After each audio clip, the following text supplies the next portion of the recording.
Bakit? Ang presensya ho ng Panginoon ay nasa ating kalagitnaan. Amen.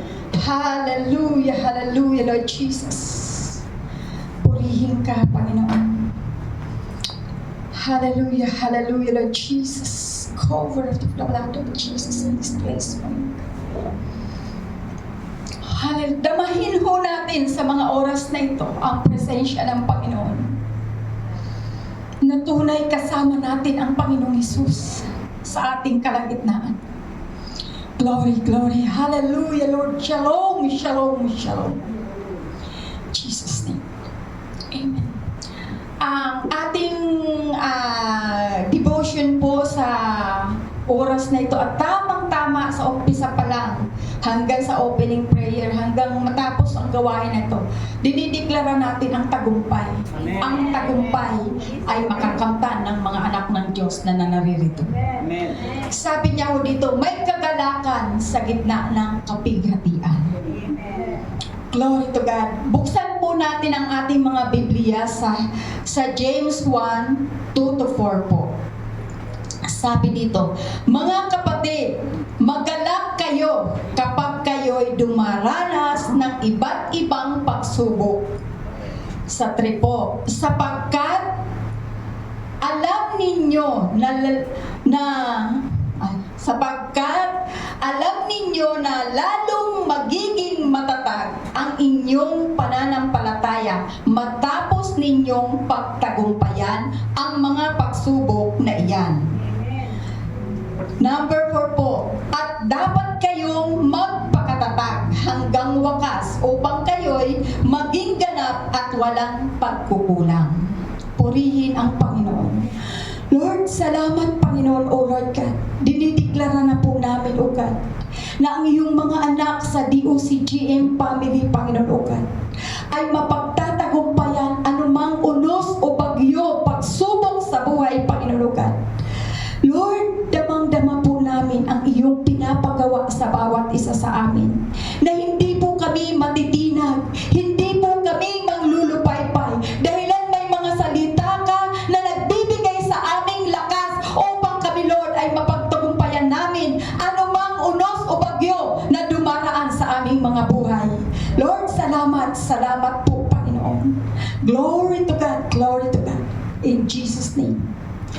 Tunay nga ang Panginoon, makapangyarihan ang kanyang mga salita. Sundin lang po natin. Sundin lang po natin upang maging matagumpay po tayo.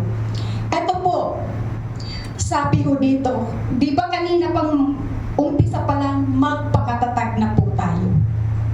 Ito po, sa 1 Thessalonica 1:6 po, ito pa rin po ang tinularan ninyo kami at ang Panginoon. Tinanggap ninyo ang mabuting balita at dahil dito'y nagdanas kayo ng katakot-takot na hirap. Gayunman, taglay pa rin ninyo ang kagalakang kaloob ng Espiritu Santo. Di ba ho? Talagang ang tagumpay ho natin nasa piling lang ho ng Panginoon. Kasama ho natin ang banal na Espiritu Santo.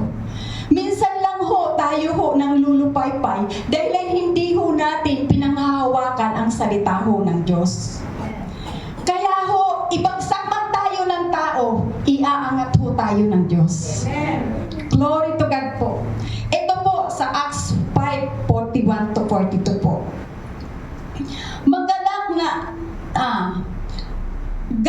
Galak na umalis ang mga apostol sa harap ng Sanhedrin sapagkat minarapat ng Diyos na sila'y malagay sa kahihiyan alang-alang sa pangalan ni Jesus. Pakinggan niyo ho yan, ha? At araw-araw nagpupunta sila sa templo at sa mga tahanan at dooy nagtuturo at nangangaral tungkol kay Jesus, ang Kristo. So tayo, hinahamon ho tayo ng Panginoon. Kung may pinapagawa man sa atin ang Panginoon, sundin ho natin, gawin ho natin. Huwag na ho tayo maghintay ng ating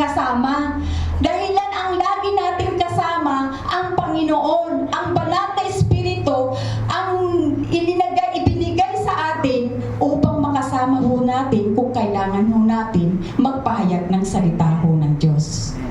Yun ho ang nais ho ng Panginoon sa atin. Kumbaga sa huwag na ho tayong magpatumpik-tumpik.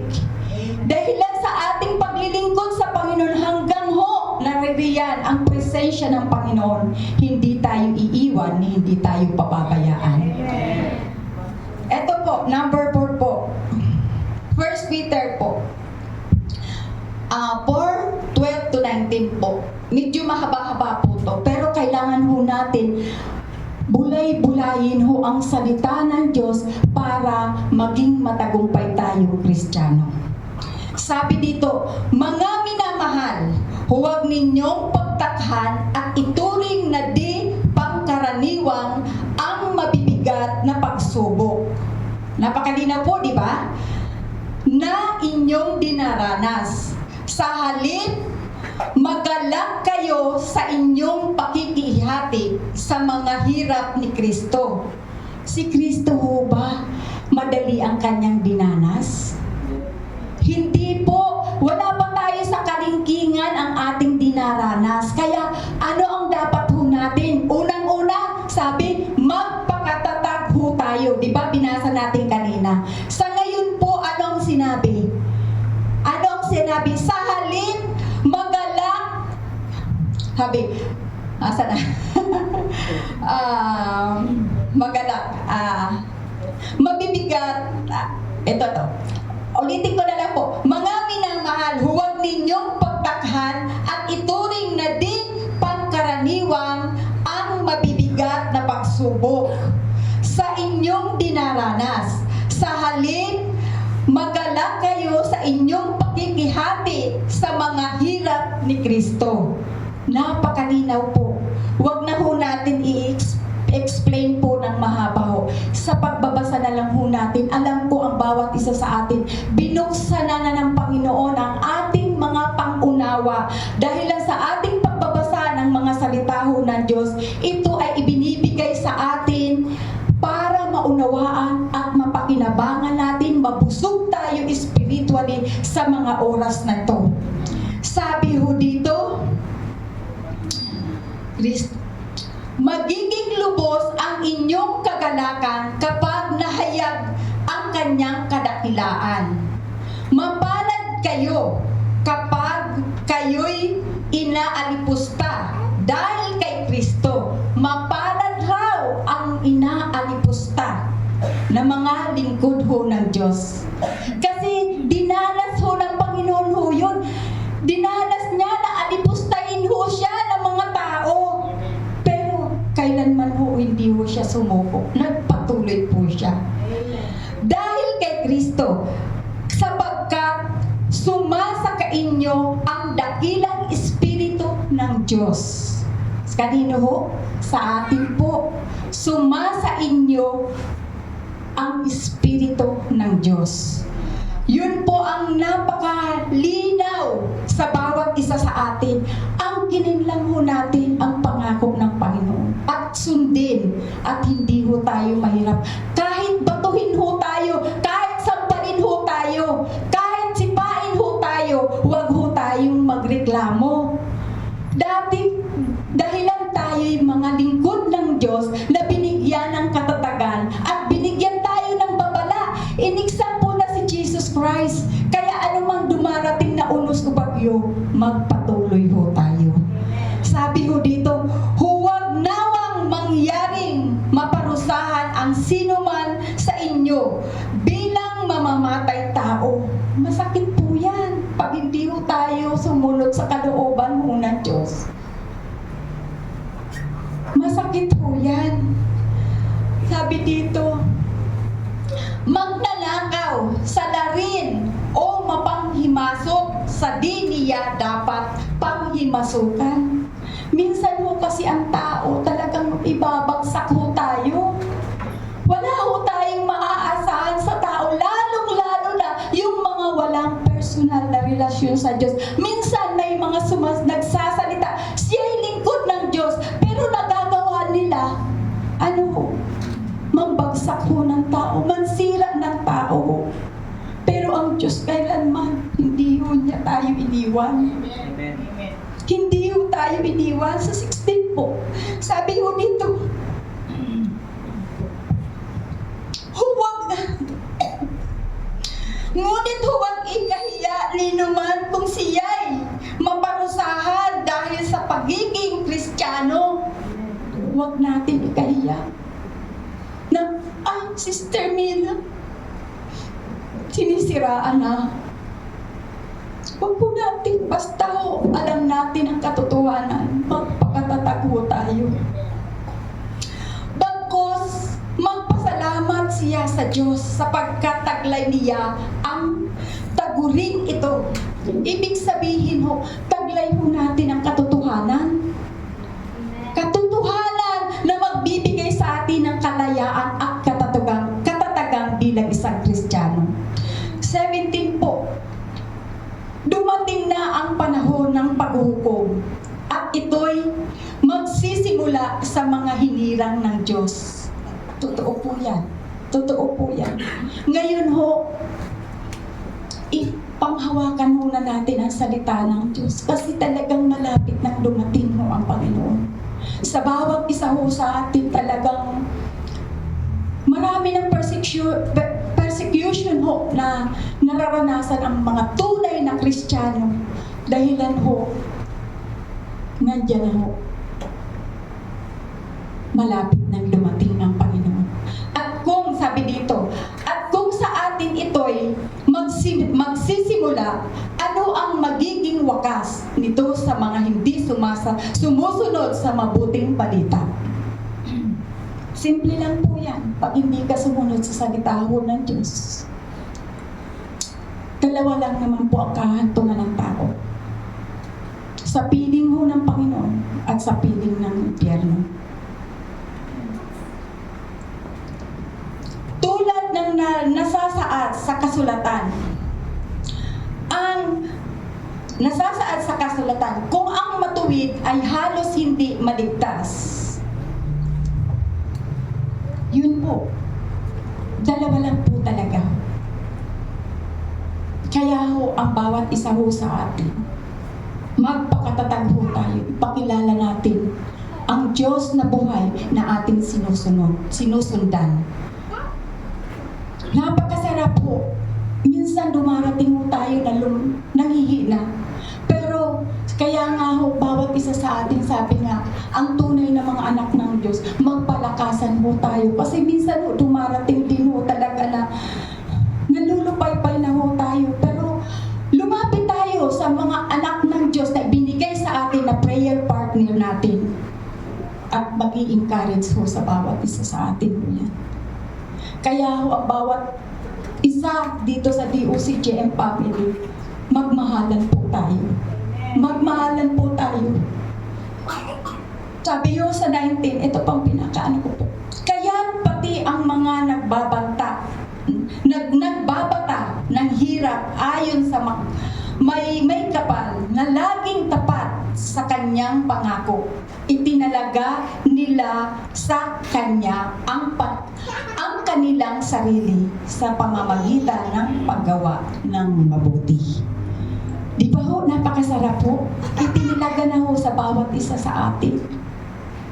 Kaya ho, kahit tayo ho, nanlulupay-pay, sabi nga kanina ni Sister Ellen ho, daming dinaranas ho. Ngayon, sa bagyo ho ni Christine po, nakita natin, bubong na lang. Malunod ho tayo. Marami na nang nararanasan natin na mga kahirapan ho. Na minsan ho, sabi ko kung talagang mahina po tayo ang ating pananampalataya sa Panginoon, babagsak po tayo. Pero ho, magmahalan pa rin po tayo. Bawat isa ho, maging tapat tayo sa isa't isa. Ito po ang pinakaano po sa John 16:21-22. Kapag nagdaramdam, napabulol ako. Kapag nagdaramdam na ang isang babaeng, ito ho, si Shena po, buntis po siya. Ang mga nanay ho, naranasan po to, na nagbuntis po, pag malapit ng mga anak, anong nararanasan po? sakit. Naglilibor na po ang mga babae po. Malapit ng manganak at manganganak. Sabi ba, manganganak, siya'y nahahapis sapagkat dumating na ang oras ng kanyang paghihirap. Ngunit pagkapanganak, hindi na niya naaalala ang hirap. Siya'y nagagalak dahil sa ipinanganak na sa sanlibutan ang isang sanggol. Gayon din naman kayo. Nalulumbay kayo ngayon. Ngunit muli akong makikipagkita sa inyo at uumapaw sa puso ninyo ang kagalakan, hindi maagaw ninuman. Di ba ho? Napakaganda po. Pag napagtagumpayan na ho natin ang kahirapan o pagsubok sa ating mga buhay po, ano ang nararamdaman natin? Kanong anniversary lang po natin, gusto kong bigyan niyo pa kunting panahon. Nung anniversary lang po natin, ano ang ginawa ng Panginoon sa buhay po natin? Bagamat maraming pagsubok na dumaan sa atin bago mag-anniversary, na gusto ng kaaway, paghiwa-hiwalayin tayo, magkaroon tayo, ginugulo ng kaaway. Pero, naging naging matatag po tayo. Naging matatag po tayo, amen ba? Naging matatag po tayo. Anong ginawa ng Panginoon ho? Umaapaw ang pagkain. Ang ganda-ganda, maraming nagsasabi na ang ganda-ganda ho ng church ho natin, na kahit ho maliit, napakalinis at napakaganda ho ng arrangement ho ng ating iglesia po. Di ba ho? Isang kagalakan ho ng isang Kristiyano po na sabihan po ng mga kapwa Kristiyano o kahit hindi Kristiyano, ang ganda-ganda naman ng lugar nyo.